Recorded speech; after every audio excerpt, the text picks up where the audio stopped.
My name is Mark Hansen. My wife, Kate, and myself moved into this house about 8 months ago. We have the geothermal with 14 100-foot deep wells out in our backyard. We have a GCT-024, which is a combo unit. It does radiant in-floor hot water heating along with forced air heating and air conditioning. We're doing 100% of the domestic hot water with a high temperature unit. That was an early decision in the design phase because in addition to the capability of powering it with electricity, we power it at an incredibly high efficiency level. You can't match the efficiency of a geothermal heat pump, and it's quiet.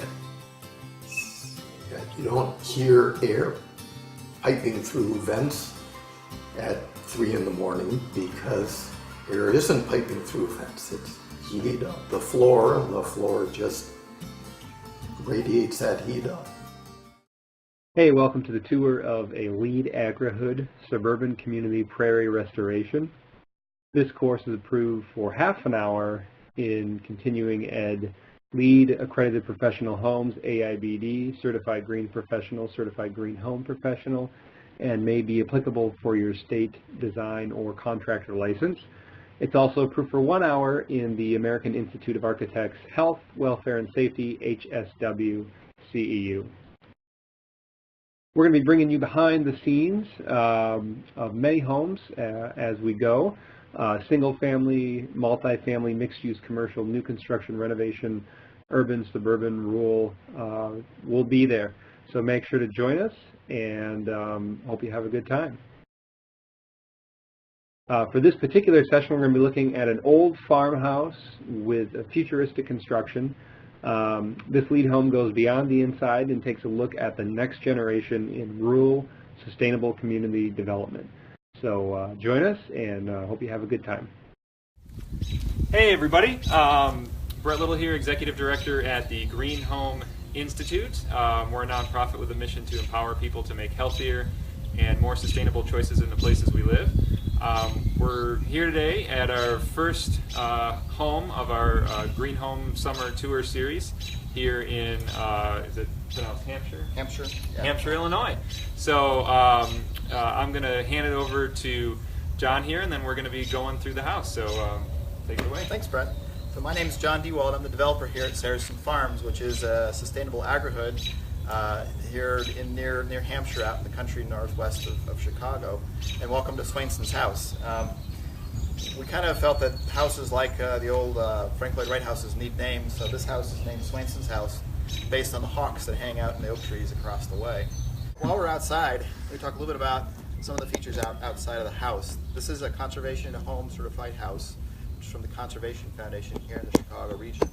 They have a program that encourages homeowners to develop their homes and their lawns and yards to better support environmental goals, water conservation, wildlife, and so on.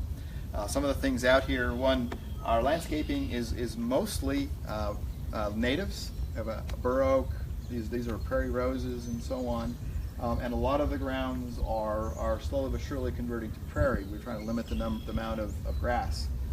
We have permeable pavers, permeable concrete. And actually up front here, you'll see our little water fountain. That's part of our rain harvesting system.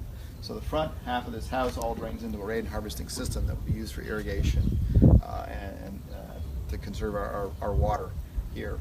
Why don't we walk into the house? Right.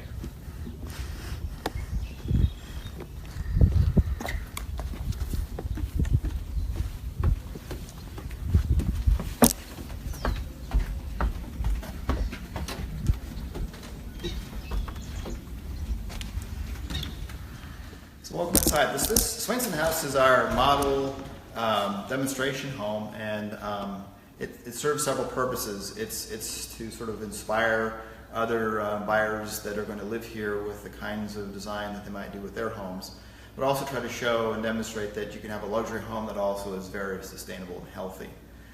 So this may not be your typical green home that you might see in a green home tour. While we're not trying to achieve net zero energy goals or passive house goals, we are trying to be very sustainable and healthy. So healthy, sustainable, luxury are the goals of this house. One of the things that's important, we'll talk a little bit about how we designed this house. The shell of the house is the first thing we look at from an energy conservation perspective. It's continuing to evolve through building science, what that is, but it's the important first barrier. It keeps the heat of the cold out, the heat of the cold in, keeps the air out. Air infiltration is one of our biggest concerns, and so this home has 6-inch 2x6s, so 6 inches of sprayed foam, open foam in the inside, but we also have 2 layers of solid foam on the outside as well as a wrap. With those overlying levels of insulation and wrap, we essentially achieve a very tight house. So one of the things here that we look to, and it's in our design guidelines, is blower door air numbers, and ours is around 1.25, 1.4, which is very good. 5 being sort of the start of a tight house. Another thing that we've looked at here and is in our design guidelines is the HERS rating, which gives you kind of an overall idea of the miles per gallon for a home. So it takes into consideration heating and cooling elements, the size, the windows, and so on. This home, we're looking at a goal of around 33, 34 from a HERS rating. For the homes here at Saracen, they all have to be below 50. We have some people that are likely going to try to hit that zero, net zero in passive homes. But what we wanted to show people that you can have significant energy savings in a house, even a luxury home like this. The challenge with this home, as you'll see, we've got high ceilings, etc., and so that's a little bit more of a heating and air conditioning load. So we're looking at doing several things to try to help that out.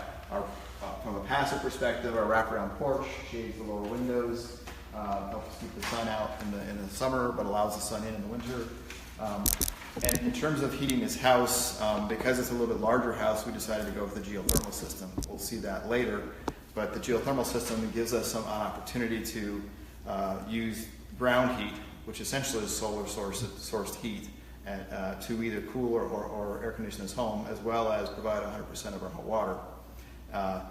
That does it at a very, very energy inexpensive rate, but there still is electrical requirements. Those can be satisfied with solar. So we could easily shift this house to a net zero energy house if we wanted by adding solar. We've stubbed it out for solar, so solar is easy to add, but at this point in time we have not added solar to the roofs. Luxury house, very tight house. Some of the challenges you have with a tight house are things like fireplaces and hoods and kitchens. And so in this house, we've designed this house as an entertainment home, as somebody likes to cook. So we've got a very nice Wolf stove here. It comes with a very large hood. With a tight house, with careful ventilation control, turning that hood on can mess the whole thing up. And so this particular hood also has a makeup air system. So when we turn this hood on, there's actually another vent down below that brings in air underneath the stove that sucks it up. And so we kind of circumvent pulling conditioned air out and pull air from the outside. That helps manage that. On our fireplace, you got to have a nice fireplace in a house. But traditional wood fireplaces are very challenging because essentially you lose a lot of heat there. This is a sealed gas fireplace, so it's actually got vents that pull in source air from the outside and then vent it out. And what we get is a little bit of radiant heat, but we don't lose heat going through the chimney. From a healthy homes perspective, this also again keeps that flame sealed off from us.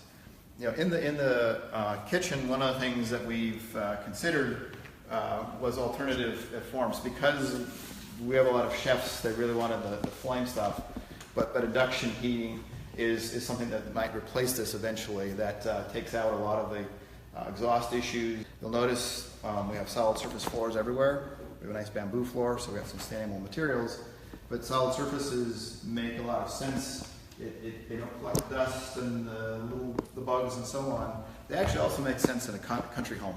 When you got dogs and muddy boots and stuff like that, carpeting can be a real problem. We also look at it from the materials we bring into the home. Okay. From a healthy homes perspective, other considerations are cabinets are from crystal cabinets, and these are no VOC cabinets. So both the wood that's being used, which is FSC certified, it doesn't have the formaldehyde, etc. They're finished with no VOC finishes. Our paints are no VOC paints here. And so it's an important consideration that a lot of times is not thought about, especially in a very tight, well-sealed house. Another interesting thing from an energy conservation perspective that's really been nice for us from a design perspective is the advent of filament LED bulbs. Filament LED bulbs, and in fact these chandeliers are actually all LED.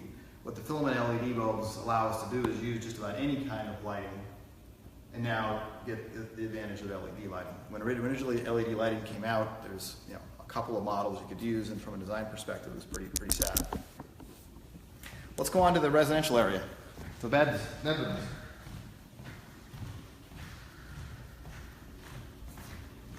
We'll stop just for a second, just to note, we talked about the house being geothermal. We're actually in the country, so this is actually a well and septic house with geothermal. It's a little more challenging for geothermal because we have to figure out where on the site we do geothermal versus well and septic. They have to be separated. In this particular house, out there you see our little prairie in the backyard is where our geothermal is located. So it really doesn't impact your yard at all.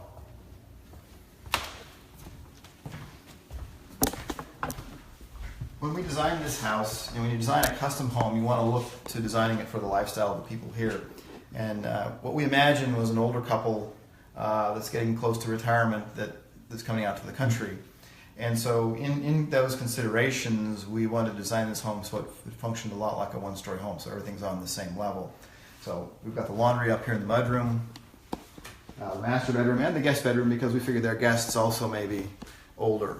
There is some bedroom area upstairs, but that's the loft for the grandkids. There's a little bit of a challenge in terms of making this accessible because the country style homes kind of sit out of the ground, and so we envision a lift or a stair lift in the garage to get you up to this level. Let's go back to the master bedroom.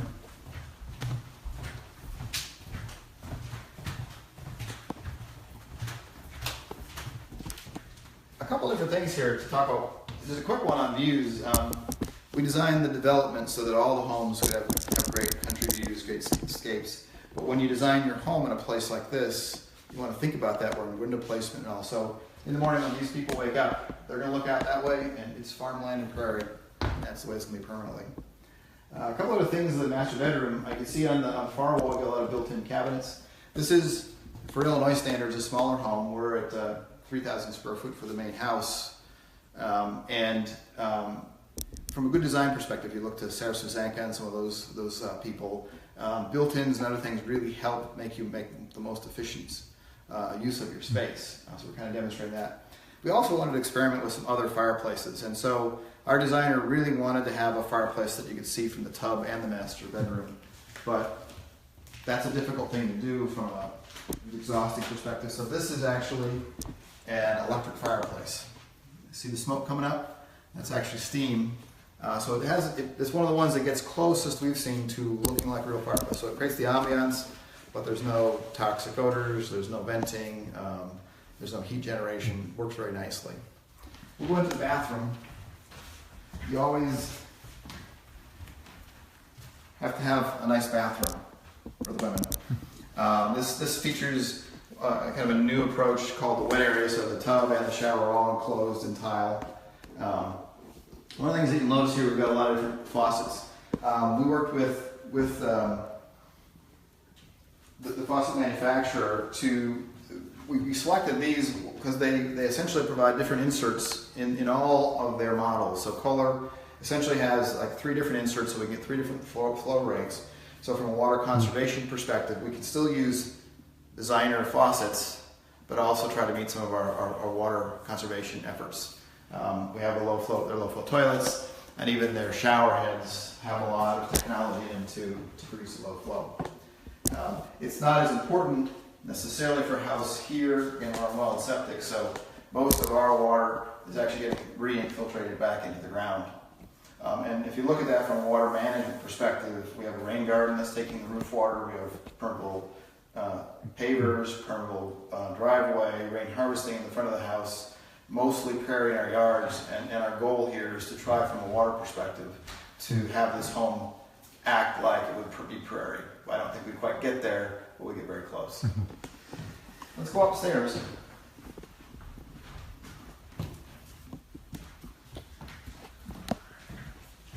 Hey everybody, thanks for joining us live.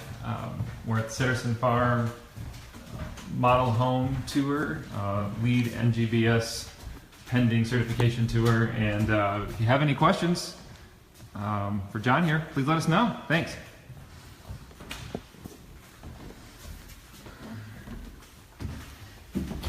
On the way up, you can kind of see outside, we've chosen metal roofs for this house. There's a variety of reasons. They're actually, metal roofs turn out to be fairly green, but they also are inexpensive. They fit the style of our country homes, and from a water management perspective, you get a little bit cleaner water off that instead of asphalt tiles. They also are going to last longer, and out here in the country with hail and everything else, they can stand up to the weather a little bit better.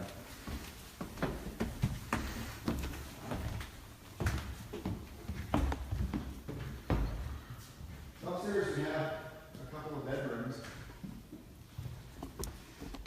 And this time we wanted to feature a green roof.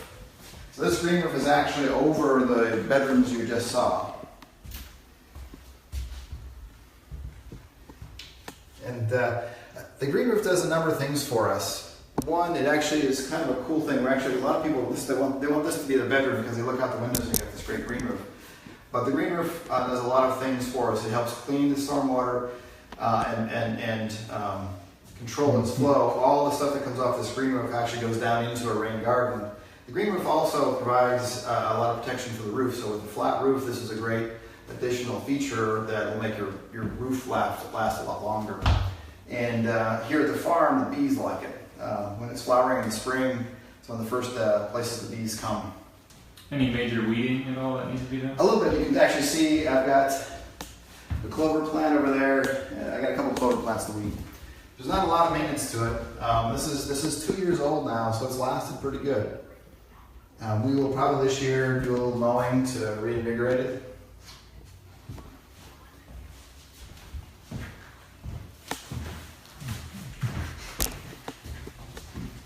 So let's go downstairs. Mind if I just grab a few more shots here? Sure. Another little feature I might want to mention. There are a lot of passive elements that were in homes at the turn of the century, and as we start to design these homes, we found, kind of start realizing this, the wraparound porch that everybody loves actually is a passive home feature. It allowed us to allow those homes to shade the windows downstairs from the sun, or the winter or the summer sun and allow the winter sun in. Cupolas. We're in barns and in homes. We have a couple of cupolas here. The cupolas allow us, like in the spring and the fall, to open the windows and create a little bit of a heat chimney, and so we get cool air coming in below, the hot air going out. Now you say, well, how do we deal with that? Well, home automation is an interesting thing. These windows actually are automated windows, and they're connected in with our home automation system, so we can open them from our home automation system. It's a long reach otherwise.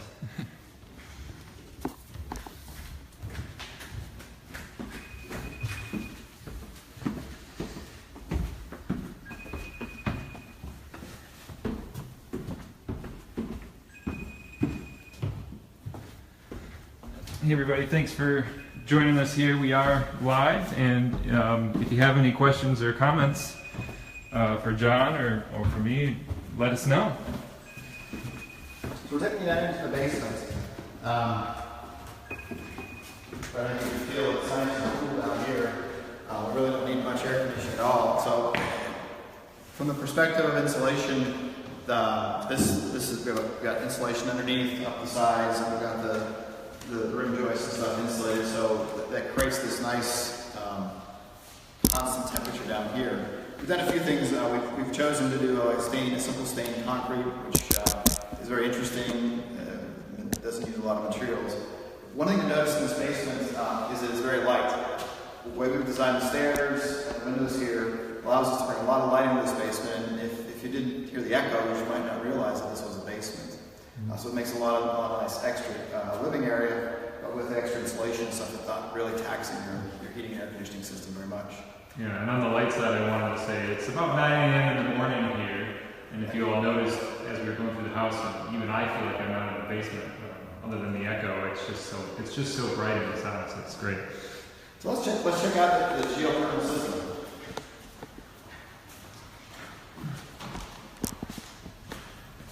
In other areas, like for instance in central Illinois, a lot of homes have geothermal, but up here, there's not as many geothermal systems. And a lot of people wonder, what does that look like? And if you look at this system right now, you might not be able to tell the difference between it and a gas forced air system. In this house, we are using forced air for distribution. You could also use, the floor heating systems. But just kind of a quick component perspective.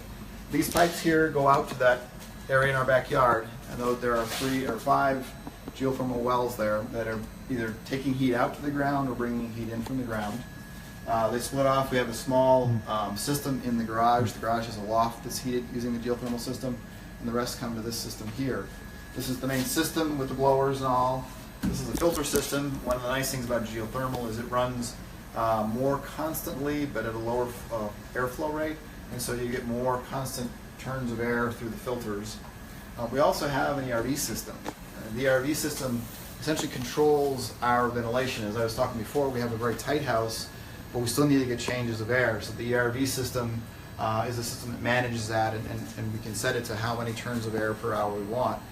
One of the things that it also does is it's got a heat exchanger, so that as we, like for instance this summer, whereas we're exhausting cold air, it's coming across the warm air coming in and transferring a little bit, pulling a little bit of heat out of that air, so that in the summer the heat comes in a little bit pre-cooled, and in the winter it comes in a little bit preheated, again saving us energy.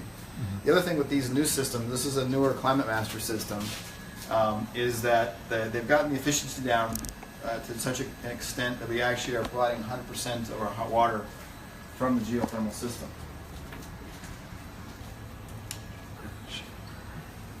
And this is the de-superheater?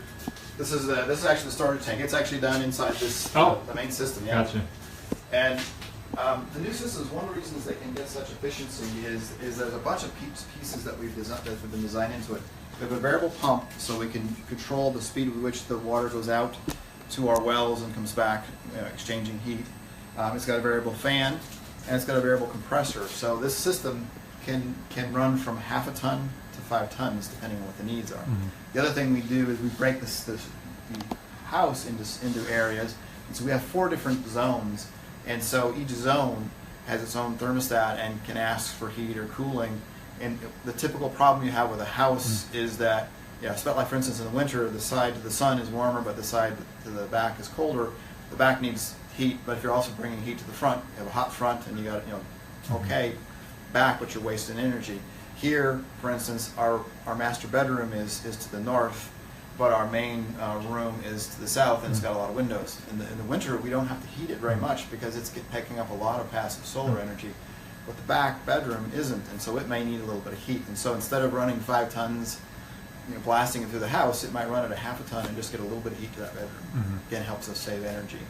So we're essentially using the sun because the sun is heating the ground. So this is in some ways a solar system that allows us to heat and cool the house and do hot water. And it's about uses about 20% of the energy that a typical gas forced air system would use. We can, as we said before, we can put a little bit of solar on it to provide the energy for our pumps, and now we get to close to or at net zero energy. As far as gas goes, it's only the stove that has gas inside. Is there anything else that's gas powered? That fireplace we saw, the sealed fireplace. Yeah. So Yep. we have a little tiny propane tank outside. Yep. Again, we're in the country, so the other thing you have to be careful and think about. This home is in the country, so the only thing we get is electric and phone. Everything else is here. So it actually makes the geothermal even more economically viable, because propane is more expensive than natural gas. We have the gas because we wanted to show the fireplace and because we wanted to cook on the stove, but this house could easily be a no gas house at all. One other little thing, this is kind of interesting for the electronic geeks, is this is our home automation area. So this is central sound, central video, central security. This also, all of our lighting is controlled from this too. So I can take a button and I can change the lighting anywhere. It's all cool, but there actually are some sustainable elements to this that are very useful. So this system essentially is controlling or managing or monitoring all my lighting, all my appliances, my heating and air conditioning system. And so they're now developing software that will help me better manage my house. There's software out there now that I could go in and say, I want to reduce my electric bill by 10%. And it would think, and it would dim some lights, it would drop the temperature a couple degrees, whatever. It would calculate how much it would take to drop the energy usage 10%. The other thing that it does, which I think is very useful, is allow you to see what your energy usage is. And sometimes that's actually more useful in terms of saving energy than anything else. Realizing what kind of energy I'm using when I'm doing these different things, or what appliances are using energy. And if I've got solar, how much energy I'm actually generating. I think the more we're aware of that, the more we tend to understand conservation efforts. So let's go upstairs to the porch.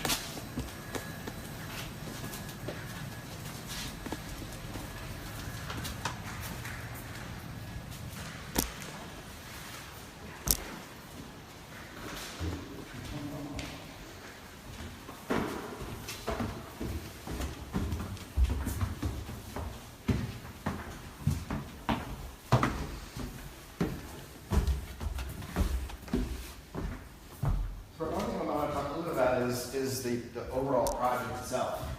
So Saracen Farms is a Agrihood. It's a farm preservation project. So our original intent really was farm preservation. And so the development, the initial phase of the development will combine 3 different farms out here.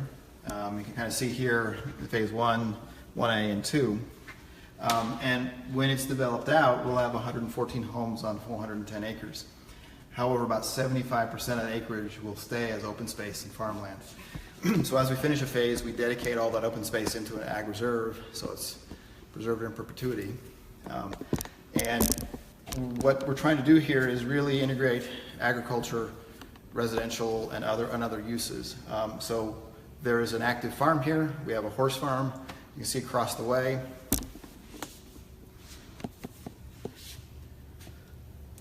And as we finish areas, we're maintaining or restoring a lot of the natural areas. You can see right in front of the Equestrian Center, our newest wetlands. We added another 45 acres of wetlands as we built out this section that used to be farmland. It was kind of low, and now it's wetlands that we're slowly but surely restoring. You know, on the back you can see some of our woodlands. So there's actually about 40 acres of savanna woodlands, a very rare ecosystem here. These woods are some of the woods that originally were here in the 1730s when they first started, or 1830s when they first started doing surveys out here. So let's go out on the porch.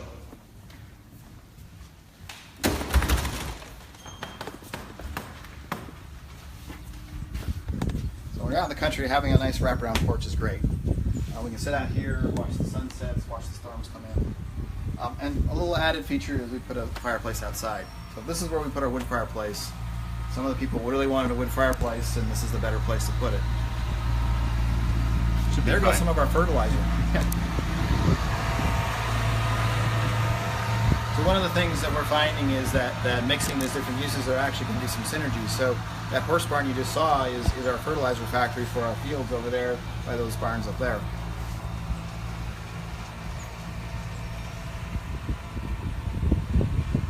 So we've clustered the houses and tried to design them so that they all have farm views. You look at this house, there'll be a couple more houses next to us down the street. But all the rest of this, you won't see any houses. There'll be houses across the wetlands, and you can see our next house that's being built, the red house over there. And that hayfield just got harvested, brand new.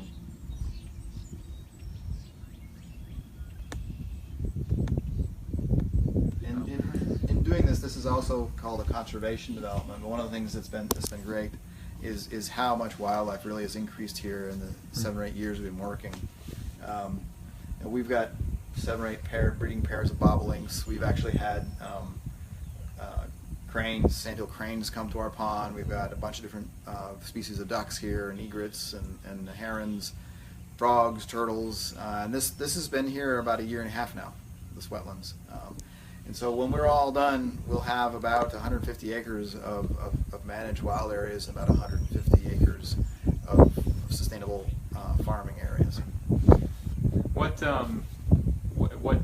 involvement will community member people who live here get involved in as far as farming goes? That's a good question. So this is a farm preservation project with a larger farm. So the farm is the dominant piece of this. And so there's a farm business, food business that we're developing that really is sort of a for-profit business. We're hoping to sell to restaurants and such. We will have a CSA and a farmer stand and eventually a market here. And so the residents here can actually get food that's grown here. They see the farm, the food in the orchards or whatever, and buy those apples here at the stand.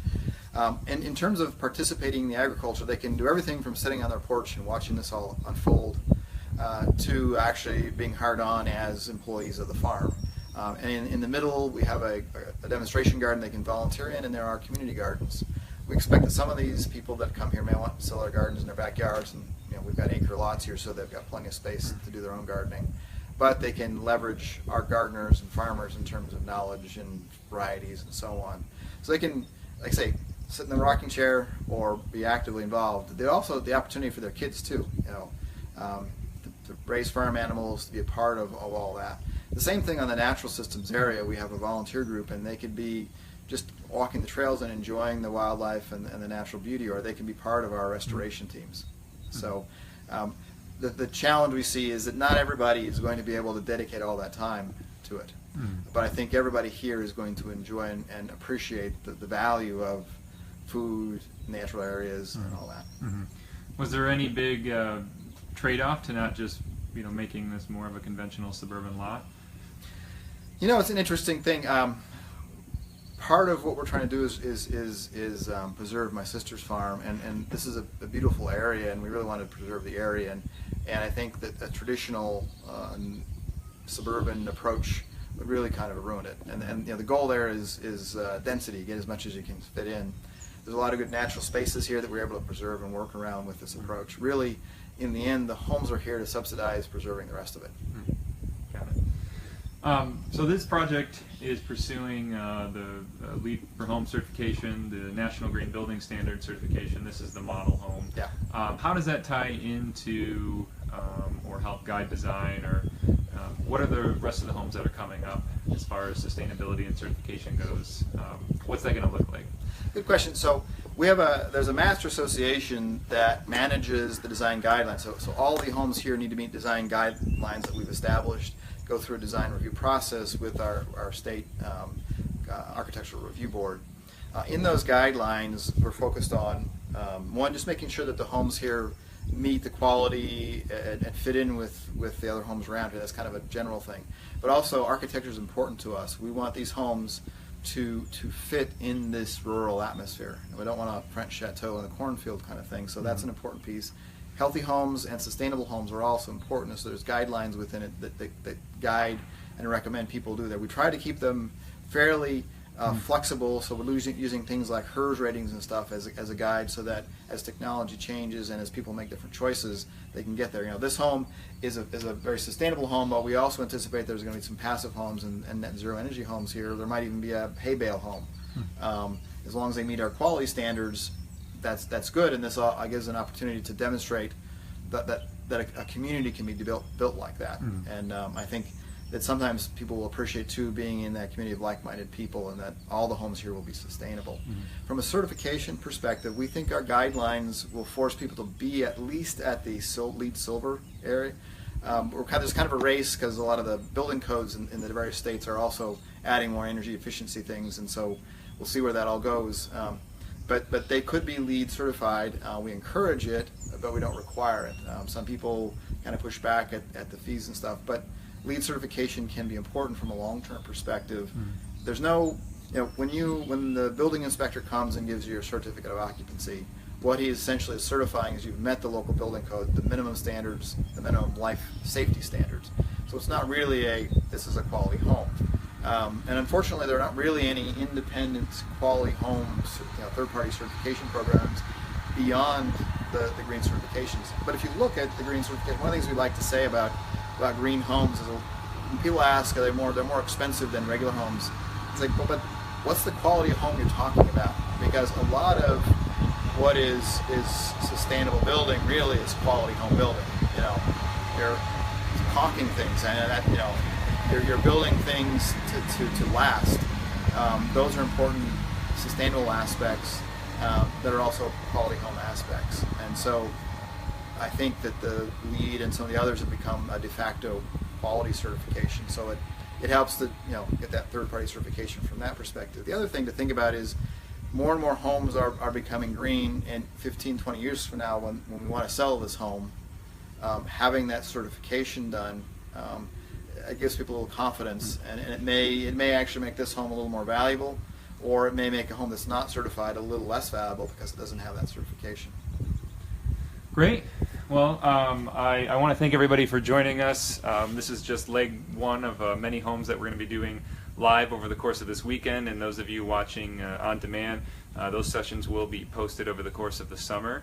John, maybe you can just real quick tell everybody where they can get more information, find out, maybe they want to live here, I don't know, but where can they learn more? Yeah, well, SaracenFarms.com is our website for the general site, and Saracen Living is our site for if you want to find more information about buying a lot or building a home here. Mm-hmm. And you're going to be on the tour tomorrow? Tomorrow and Sunday, yes. Yep. Perfect. Yeah, so if you're in Illinois or around the area, come on out, check it out in person. So thank you. Thanks. All right, well, we want to thank all of you for your time today. Thanks to our sponsors, GeoComfort, Geothermal Systems, Build Equinox CERV, Sun Intuitive Self-Tinting Glass, Niagara Conservation, lowest flowing toilet on the planet, Panasonic Ventilation, and Certainty Formaldehyde Air Renew, Formaldehyde Eating Drywall. Big thanks to our members, our board of directors, all of our volunteers. We couldn't do it without you. For those of you looking for your continuing education, make sure to complete the 10-question quiz.